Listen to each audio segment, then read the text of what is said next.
welcome to Not in the Job Description. My name is Scott. My name's Chris. And we are going to be talking about things that happened at work, and maybe they weren't in your job description. For the record, I think we also have to understand that a lot of times we won't be giving full names of people to protect the innocent and sometimes the guilty.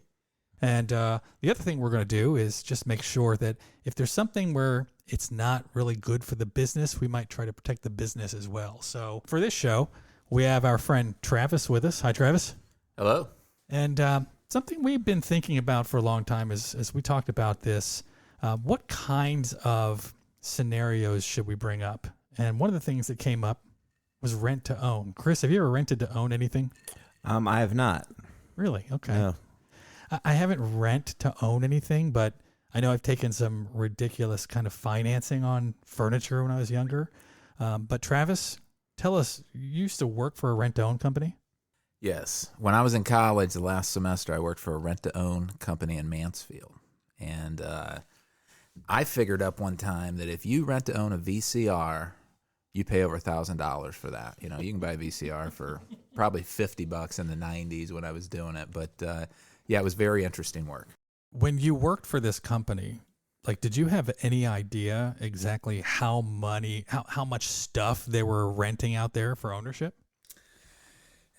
Yeah, I mean, I was a young kid, senior in college, so I, didn't have much life experience. But I show up to the interview, and they offered me the job on the spot. That should have been maybe a little bit. I don't know what's going to happen here. Did you negotiate your salary? No, it was funny too because I wouldn't have gone to an interview, but my mom was pushing me like, you got to start looking for jobs. I'm like, well, Mom, I still, whatever. So I found that, and yeah, it was a good ride. Did you get a discount on that $1,000 VCR? No, but I picked up a washer and dryer one time that this poor lady had paid on, I think, for 48 months. Oh my gosh. And she would have paid a ton of money for it, and she just couldn't pay anymore, and she let us have it back. Well, that kind of brings me to my next question. What exactly were you responsible for? I mean, I know we've talked about this in the past, and you said something about collections. Yep. So I can only imagine the type of people you're running into. Number one, they're rent-to-own business. These people probably don't have a lot of options. But two, you've got to go there and take shit out of their house. Yeah, I was a repo man at the end of the day. But we had a list. And so the other guy had his accounts, I had my accounts. And we would make phone calls in the morning trying to get people to come in and pay. And I had this one dude that I never met him, but he was like almost a year past due. And so, yeah, I would imagine they wrote him off at some point. But we had everything from beds, washer and dryers, furniture, TVs, and everyone was kind of in the Mansfield area or within probably 30 or 40 miles. So we had that account, and we had to get our delinquencies down to a certain dollar amount every week. And so Thursday and Friday, you're really pushing it to try to get it done. You literally showing up at people's homes? Yeah. Oh, yeah. We would go out and collect the money. Definitely. Nice. Yep. And if sometimes you would go there, they're like, I just can't make the pay. It was like, well, can we get the stuff back? I'm like, sure. And so then you load it in the cube truck and take it back. All right, but I have to ask now. If you've got somebody who doesn't have the pride of ownership, clearly, and they've rented this thing for 48 months, and they don't own it yet, I mean, what kind of condition was this stuff in when you got it? Yeah, I mean, just like anything, you get people that take care of their stuff and get people that don't. But I would say, to give a good percentage, 85% did not take care of the stuff. I mean, it was awful. And one time, I remember, we picked a bed up, and this thing was gross. I mean, I didn't even want to touch it, We rented that out the same day to somebody else. Yeah, it was. I mean, thinking back on that, wait a minute, wait. You're renting used beds? Is there a disclaimer when you do that? They tell people about it? I don't know. I mean, there's tags on there that says if you take the tag off, you're going to jail, but it doesn't apply to rent to own, I guess.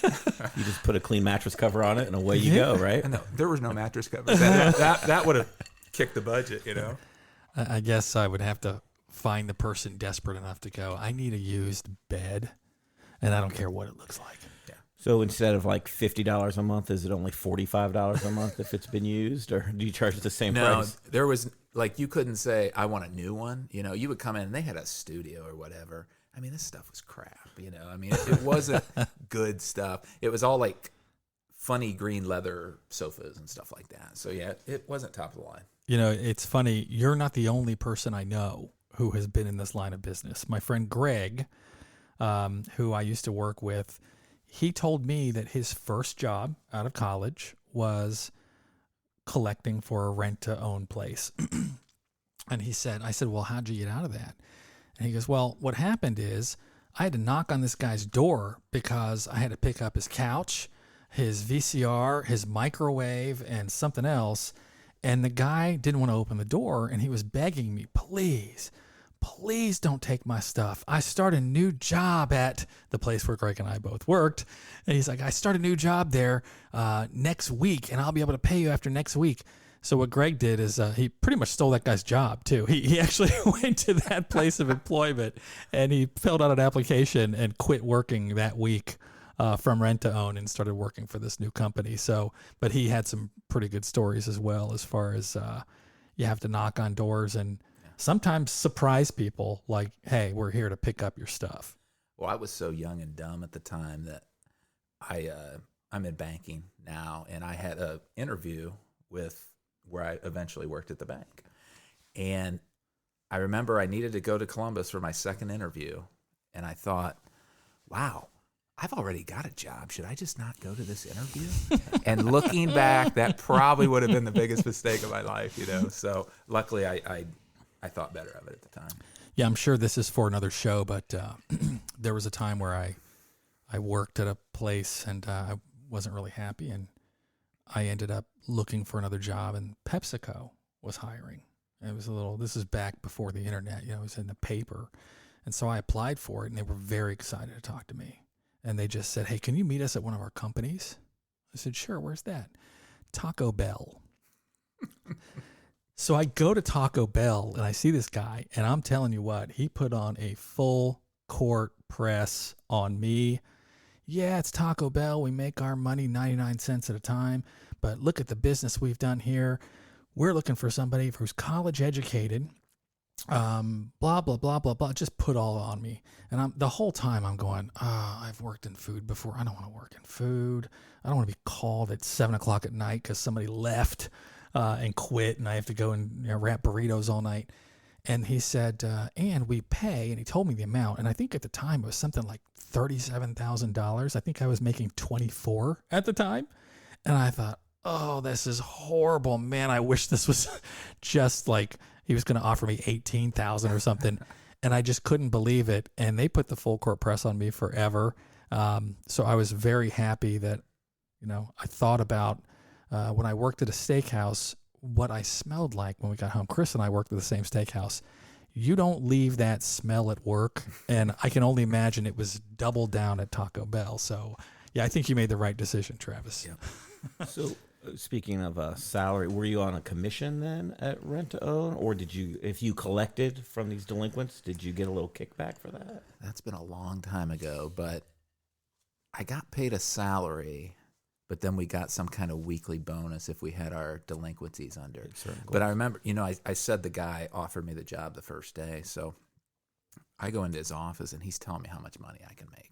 And I'm looking at this guy like, well, the way you're dressed, I'm not sure that you're really killing it.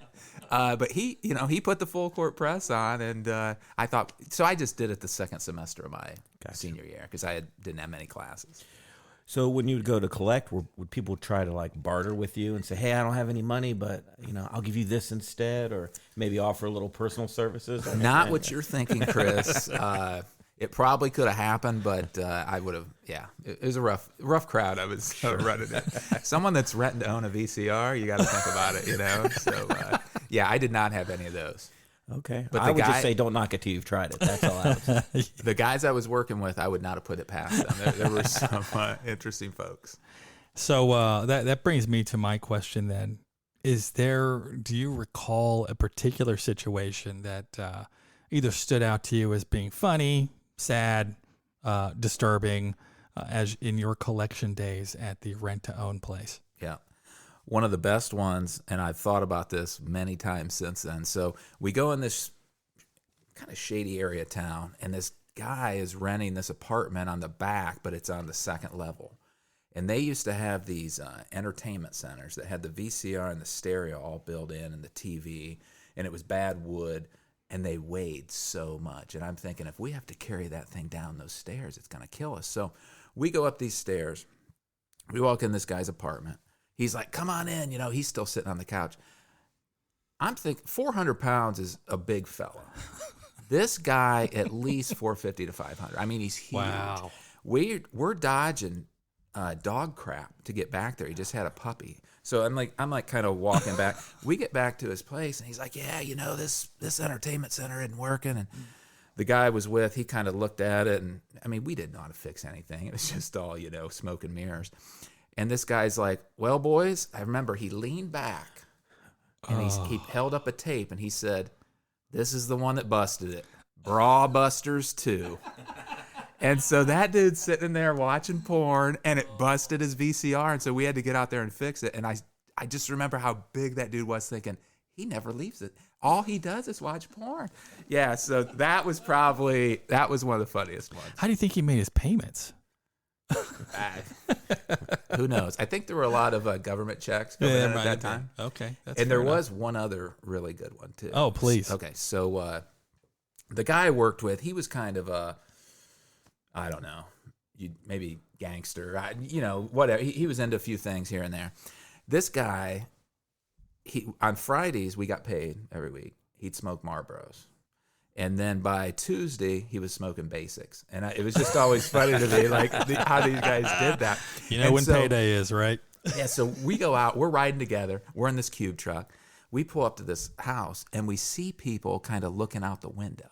So we know they're in there. Well, he goes up there, and he knocks a few times. No one answers.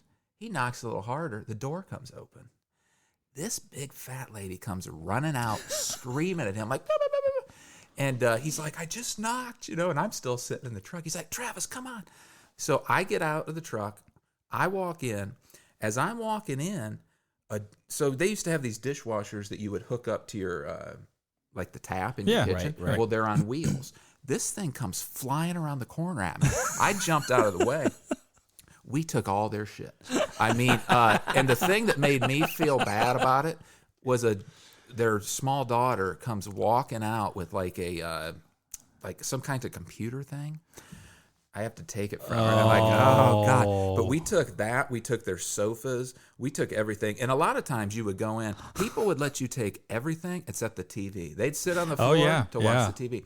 And so we load all this stuff in the truck. We're getting ready to leave. A beer bottle comes flying out of the front door and smashes all over the cube truck. Probably, 3 foot from my head. Oh, wow. Time to go. Yeah. I'm like, we're never coming back here. Yeah. I heard you repossessed a little girl's insulin. Is that true? No, I wouldn't go that far. Whoa. Well, I'll tell you what. Those are the kinds of stories that, quite frankly, make me glad I never got into the business of rent to own. Agreed. Yeah. But they're probably getting pretty good rates. Oh, they made a killing. I mean, unbelievable how much money. But the company that I think Rent-A-Center bought them. Okay. So, so it kind of went to another one. There was one guy one time, like probably the only nice house I ever went into was this local TV guy in Mansfield area. And he needed a couple big, that was when they didn't have flat screens then, but they had the big screen TV, that was a monster.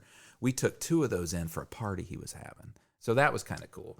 But other than that, it's a little lower clientele, I'd say. Yeah, I would imagine so. I found some information on Forbes about what rent to own really costs, and it says that it is notorious for costing customers double or triple what they would pay for an item by purchasing it just up front. And this is the example they give. For example, one of the nation's largest rent-to-own companies, Rent-A-Center, recently offered a Samsung 50-inch smart TV for weekly payments of $19.99 for guess how many weeks? 65. 65 weeks or months? 65 weeks. So $19.99 per week for 65 weeks, which brings it to $1,299.35 at the end of the payment period. At that exact same time, Walmart was offering the same TV for $397. Right. So $900 cheaper than a rent-to-own transaction. So they recommend save $16 a week for 25 weeks. You'll have enough to buy the TV at Walmart free and clear. And they said, of course, by the end of the 25 weeks, the price of the TV will likely have dropped, or by then you could have taken your saved cash and buy an even fancier TV, which is true the way technology That is works. funny that you mentioned that because everything was weekly. I Yeah. kind of forgot about that because, most people pay their bills monthly. It was all weekly. And so they break it down and people are like, $20 a week. They don't think about that being $80 a month, Right. So, yeah. Well, and I got to tell you, when I was younger and when you would get paid every week, because I remember getting paid every week, these people, this is like not that they're setting up auto pay either. They're probably making they're walking or driving to make payments at places, which is crazy. They go on here to say that NerdWallet, a 2017 NerdWallet study found that Rent-A-Center's APRs averaged from 43% on the low end to 468% on the high end. Wow. With the exception of New Jersey, where the state law imposes a 30% APR cap. So compare that to the APR of a credit card, which averaged about 14% in 2018. And that is some crazy money-making opportunities. I mean, it almost seems like it is taking advantage of people. It is a lot like predatory lending, right? Like those check cashing places or payday loans kind of a deal. Yeah, I mean, oddly enough, if you wind up in a situation where there's an earthquake and someone has a bottle of water and they start selling it for $20 each, they'll be arrested. Yeah. Rent-to-own centers just operate like this every day. But the way someone could feel okay about that is that this person could not have a TV to allow entertainment for their family unless you do this. That's true too. There is something like that, but I get it, and I struggle too, even with the places where you're doing the check cashing places. I think it's crazy. It's a ridiculous amount of money, but they do serve a certain population that either don't trust banks, don't want banks, don't want an account. They like the anonymity, say that 3 times fast. To be anonymous, how about that? So that they can be anonymous and people not know their business and just cash their checks, but they're paying like 3% whenever they cash their checks, which they'd be much better off just, going to a bank. So that was our rent to own story. I personally know Travis, and I know that he has another background and some history and something that I don't think people understand, and this has to do with being a landlord. And before I start this conversation, I have to just say this. I remember when Travis was telling me, I'm thinking about buying some real estate. I'm going to get into this business. I'm going to see if I can make some money out of it. And if I find a good deal, I'm going to snatch it up. And I thought, man, that's great. If you can find that good deal, I'm not really a handy kind of person, so it scares the shit out of me to, buy a house, because I'm sure that, as I took the keys over from the new owner, I'd be getting calls from the renters saying that shit wasn't working and it would just be a money pit. So I remember thinking about Travis like, man, that's crazy. And he bought this place. Was it an 8-unit place?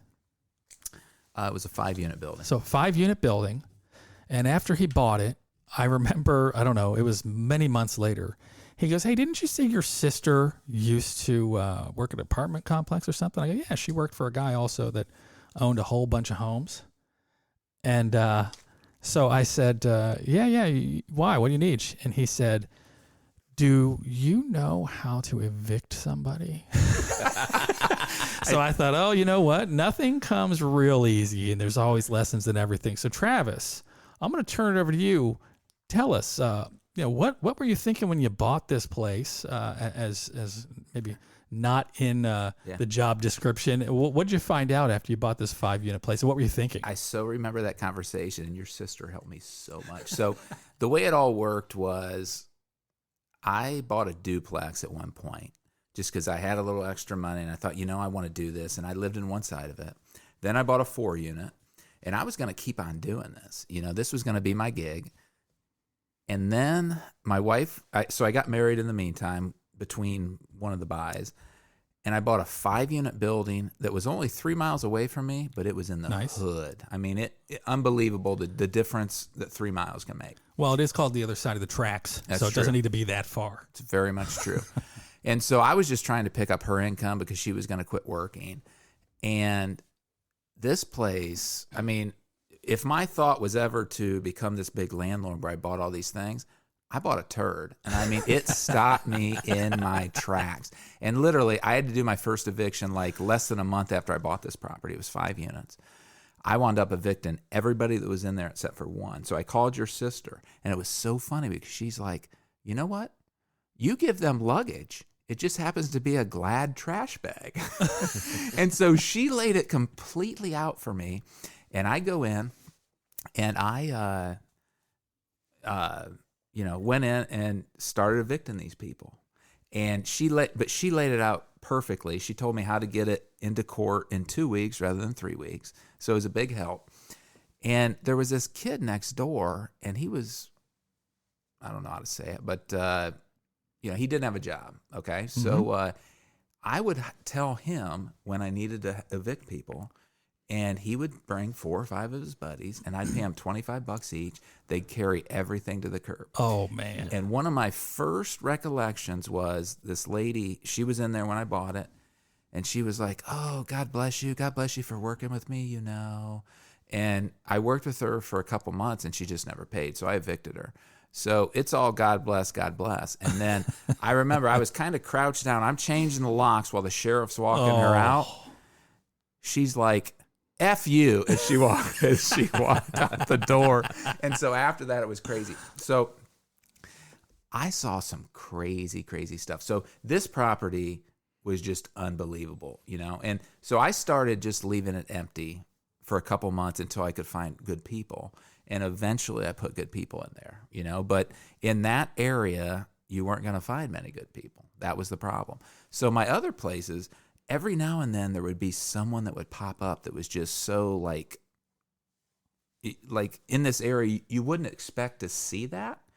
And the one that still sticks out to me is this lady, and she was a pretty good tenant. And then all of a sudden she wasn't. She was going to move out. And she calls me the day she's moving out. She's like, oh, we broke a water line in there. So I rushed down there because it's my property, you know, I'm trying to keep it safe. They had broke the washer and dryer thing, trying to get the thing off. There's water running full steam out of there. Oh, my gosh. So I turned the whole water thing off and go and do it. This girl was just a pig. I mean, okay, this is no exaggeration. I killed over 1,000 roaches with my foot. Oh, man. It was disgusting. There were chicken wings laying there. There was food laying in the corner. This is a property that you own. This was actually the unit that I lived in when I first got married. Oh, so, I mean, wow. Nice unit, decent part of town. I had the environmental company come in, I think it was 14 or 15 times to get the roaches out of there. I mean, it was unbelievable. That is crazy. Yeah, and so I finally got them out, got everything cleaned up, and I remember I was moving a new tenant in, and this guy's down there cleaning. He was super clean. Turned out not to be the best tenant, but super clean. He calls me. He's like, I'm down here cleaning, and I just saw 12 roaches. So I had to call the company and come back out and treat it. Yeah, it was. Yeah, they don't like to leave. And then I had this girl that got on crack after, It happens. and we found, yes, seriously, we found stuff everywhere. There was one point where she was taking like an iron rod, and this was a 4-unit building, jamming it through the walls into the other unit. What for? Because she was seeing things. Okay, so I go down there and I'm seeing all this drug paraphernalia. I think she's kind of turned into a prostitute. She broke all the windows out. And that was when I was getting ready to go to banking school. And so finally I get her out and I turned it over to this guy. I'm like, just get it done. You know, I mean, at a certain point, you're just like, I don't care. It's unbelievable. And so luckily I sold all those places when the market got So you were really, happy really to get hot. out? Yeah, you were good? Well, the one on Fifth Avenue that was such the issue where I had all the issues, I probably sold it for under market. Could not have been happier walking out of that closing. I mean, could not have been happier. And then the other ones I kept, and I sold them when the market got so hot in Columbus. Unbelievable. Nice. Unbelievable. Nice. So it all worked out in the end, but that was another job. I will tell you, the conversation I remember when we were talking about it, because, we were both in the banking world. We were both all about, how are we going to make our way in this world a little bit. And when you said, it's this it was 5, right? 5-unit. 5-unit place. And this guy's moving to Florida. And he said, all you have to do is have 2 people pay. And that will pretty much cover the mortgage. And then a month later after you bought it, you go, son of a bitch, only one of them's paying. Yeah, the funny thing about that was I started trying to sell that within a month after I bought it. And the market, so that was basically when the recession was coming. Mm-hmm. So I bought at the top of the market. It took a while to get out of that place. Oh, I'm sure. Yeah, it was a pain in the butt. Yeah, I could not imagine being the landlord. I can't stand. We're kind of minimalists in my house, and we don't have lots of fancy things or anything, but we take care of the stuff we have. Yeah. I could not imagine walking into something that I owned and seeing roaches or mice or something. Oh, I'd burn the place down immediately. Well, the way I kind of got through that was every time so the way I would do it is all Saturday I would work the whole Saturday, and then I'd try and spend Sunday with my family. But whenever I left there, I really felt good about different things in my life. Oh, absolutely. So it was kind of like yeah. I had to figure something out, but man, it was It was like your version of cutting. Yeah, exactly. pain in the butt. So when these people finally moved out, you had no idea what you were going to walk into in those places, right? When you had to clean them up for the next try to rerun them. At the one place, I knew it was going to be bad. I just planned for it. But excuse me, the other place where I was talking about all the roaches, right? That was the nicest place I owned. So I was totally not expecting that. Boy, it threw me for a loop. That was a bad one. Yeah. So we've talked about rent to own, and then we talked about renters indirectly. Just to wrap up, I have to ask you, any other interesting jobs that you held, Travis? There was one.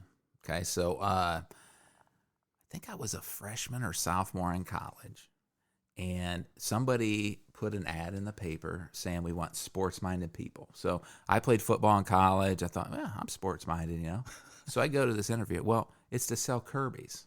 All right. And Kirby the vacuum. Kirby the vacuum cleaner. Okay. So this is in Ashland, Ohio. So very close to Manson, very close to where I grew up. And so I take the job. I sell 3 my first 2 weeks. That had to be like a record. So I'm killing it. But one was to my grandma, Okay. one was to my aunt, and one was to some lady that I met because the way they got you in this was so normally you would have a white pad in the little Kirby thing that would show all the dirt. Yeah. They have you put a black one in here and run it over their mattress. And they taught us because there's I can't remember the name of it, but something comes out, it's your skin and stuff. Yeah. They taught us to be like, this is death. I mean, don't even touch this stuff. Oh, man. And this lady's talking to me, and so I'm looking at this like, do you really want your kids walking around on this? And boom, she bought the Kirby. Nice. So I sold 3. So a funny story about Kirby. Okay, so the guy that's training me, before he takes me out to lunch the first day, he's like, man, the last guy I took out to lunch, I paid for his lunch, and he quit the next week. He's like, you're not going to quit. I'm like, oh, no, not at all. That's a tell, by the way. Luke said I could say anything on this, so this might come across a little weird. But so we're going through this, and this guy who's training me keeps telling me, you know what, this Kirby stuff, I mean, I own my own home. He's like, you know what, if this gets in your blood, you won't even want to go back to college. And I'm thinking, this must be really good. And so literally he tells me 8 or 9 times, I own my own home, free and clear. I'm thinking, man, this guy's a big freaking roller, So we go out to lunch, and we come back. He's like, hey, I need to stop by my house real quick. So we swing in, and I still remember, we're in Mansfield, and we drive down this road, and we pull in to a trailer park. So he owns his own home, but he doesn't own the land under it. And it was kind of like, wow, a light bulb went off. So I had sold my 3 Kirby's that first week, and then after that, it's like, I needed to work out and stuff. They're having you go out at night. Oh, I mean, is it literally door to door? Oh yeah. And refresh my memory on what's the average price of a Kirby? A Kirby, I think at that time it was like $1,200. I think they're Holy pushing shit. $2,000 now. I mean, they're nice vacuums, but how nice a vacuum do you need? Right. That's just fucking insane. And a lot of times what they'll do is they'll drop off like 5 or 6 of new recruits, which I would have been a new recruit, in a neighborhood, and they say, go out and sell, And totally it's trained to be like, you really want your kids walking around on this, And I felt bad about it, but yeah, it was crazy. I actually did the same thing. I had that job for about 2 weeks myself. And same thing, the same ad. You go there, it's like a cattle call. There's 20 people in the interview. Yeah. And they pump you up. It's really like this, you can do anything, man. You just got to get your mind right. If you can conceive it, you can achieve it. This whole thing. And you're pumped up. Positive mental attitude. You know what, Chris, that reminds me. This guy that sold me on the thing, best salesman I've ever seen. Oh, sure. Life. There's this dude in there, and he's like, hey, guys, let me tell you this. And he's so convincing. He said, opportunity only knocks twice in your life. You think you might have already heard it once. This might be the second time. And you might want to take this up. And You're like thinking over your life. Like, he holy totally shit. sold it on me. Yeah. Oh, God. Well, and then they get you to sell to all your family. Right. When you're Family doing and your friends. training, your demo training, you go, and they even told me anyways, when you're halfway through, check in, tell us how it's going. We'll give you some tips to get the sale. You had to call him like 3 or 4 times So during the I have to ask, presentation. is this like a multi-level marketing thing, or is it literally they just get new people in and they figure, they've got so The many top aunts and guy uncles? makes all the Of money. course, yeah, all yeah. the money. Yeah. Yeah, they said, this is when I knew it wasn't for me. They said, we got big prizes if you sell so many. So I had like a one-on-one kind of trainer. We were going out together. We sold the 3 or 4 that we had to for the week. I'm all pumped up. I get back. I know I made like, $30 or $40 per vacuum. I'm like, this is sweet. The big prize was a calculator. Oh, shit. And I just looked, I'm sure the Oh, disappointment in my shit. face was like, oh yeah, screw this. So I never went back to, after Well, I that. mean, luckily when the guy's like, if this gets in your blood, you won't go back to college. I thought about it, Because really, that would have never even got me to, and then Right. into banking. Yeah. I mean, in fairness, though, I think Bill Gates did the same thing. He just worked in his garage. Just a little Probably. different. Yeah. Different thing. Got in his blood. He quit college. So I've had some interesting ones. Yeah. Wow. Okay. So I guess to wrap up this episode of Not in the Job Description, what have we learned? I think I've absolutely learned definitely do not rent to own. My God. You just save for a couple weeks and you could probably just buy whatever the hell it is outright. Chris? I learned do not buy rental properties in the hood. And if it seems too good to be true, it probably is. Well, let me just say one thing. I'm in banking now, so we work with some people that own a good amount of rental properties. Sure. Very successful. There was this guy, probably one of the most successful guys in Columbus. He bought his first property the same month I bought my first one. And so I'm thinking, God, I totally missed the ball. I bought mine in rough parts of town. He bought his in really good parts of town. And now he's one of the strongest guys in Columbus. So, yeah. It sounds to me like that was the second opportunity knocking at you. Yeah. If I only would have missed Kirby, I'd have had an extra opportunity somewhere in my life. That's right. Yeah. Thanks for sharing your stories with us today, Travis. We will be back next time with more stories about things that are not in the job description. This is Scott. This is Chris. This is Travis.